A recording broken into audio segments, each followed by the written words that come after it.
You found Stryker of Enyo, and the following is an excerpt from my main video, I Play Every Xbox Live Arcade Game Part 2, which is a massive 3.5-hour experience that I encourage you to check out if you like what you see here.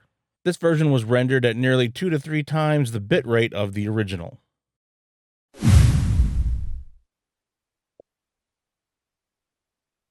Dead Rising 2 Case 0. In a brilliant marketing move, as they were making the new Dead Rising 2, they also put together this side project, an XBLA game that would deliver a taste of what the new game would offer and release only a month or so before launch, but still using the same resources from the same developer. Dead Rising 2 Case 0 introduces us to the main protagonist of Dead Rising 2, former motocross champion Chuck Green. Damn it, Spillage, can I please make my first combo weapon without you showing up? You get to kill some zombies, unlock some weapon cards, rescue some survivors, and take out a boss, all within the span of about 2.5 hours. You'll want to play again to unlock any weapon cards you missed and to max out your level to 5, both of which you can carry over into the full game of Dead Rising 2. All this for only $5, and you easily get about 4 or 5 hours of playtime. Your goal is to put together some bike parts in order to leave. It's a small town, and there are a few number of survivors around as well, along with some fun locations that have a number of objects to use against the zombies, like a department store, a pawn shop, a bowling alley, and even a hunting store that's a little hidden. There aren't many combo weapons to make, and there's only a few outfits to change into, but you still do get several things to try out. Oh, why do the female zombies always munch on my dick? You could easily spend one playthrough just learning the map and having a good time.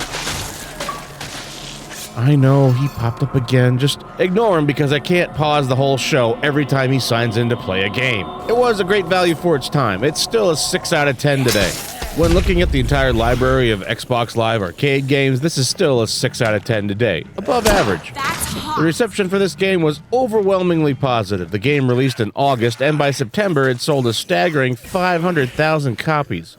And by the end of the year, only 3 months away, it had sold a total of 760,000. To date, it is just shy of 1.9 million registered gamer tags on its leaderboard.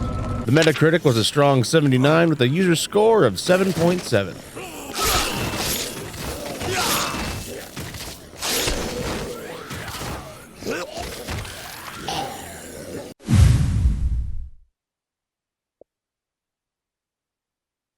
Dead Rising 2 Case West.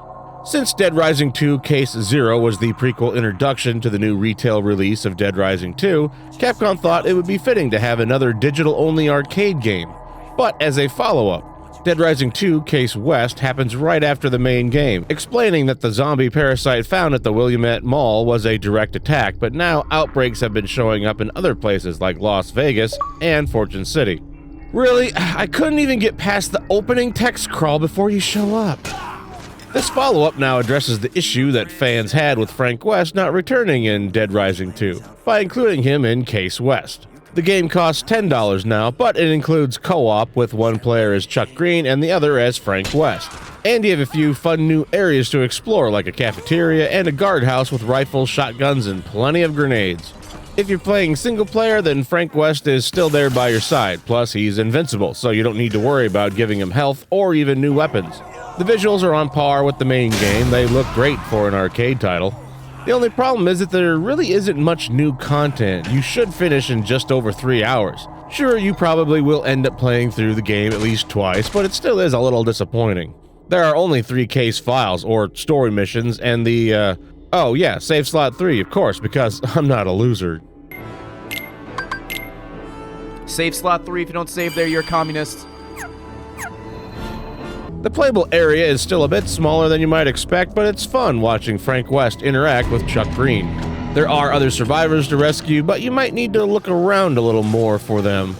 The co-op gameplay makes this one better than the original, 7 out of 10. Still a good game and one of the best zombie experiences on XBLA. After 2 years, it sold 370,000 copies by December of 2012. It's a fun and simple experience that should be worth 2 playthroughs, so it should keep you busy for a good 6+ hours. Capcom released remasters of the first 3 main games for the Xbox One and PlayStation 4, but not for these download-only titles. They are both backwards compatible on newer Xbox systems, so that might be an option for you.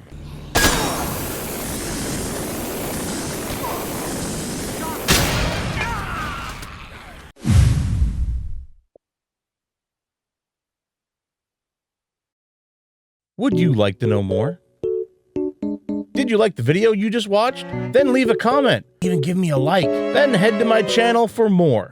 I got several series like Rage Quit 2, How the F Did I Die, and I even have a playlist for everything related to the I Play Every Xbox Live arcade game. You'll find all the parts, including higher bitrate versions of certain segments and eventually audio commentaries. If you want to see what I'm currently working on, then check the community tab on my channel. It's just right here. This is where I give occasional updates on what I'm working on and mention what's coming up next. If you want to watch the main video where this segment came from, then it should be showing up right about now, on the upper left side of the screen. The playlist for the entire series will be on the lower right.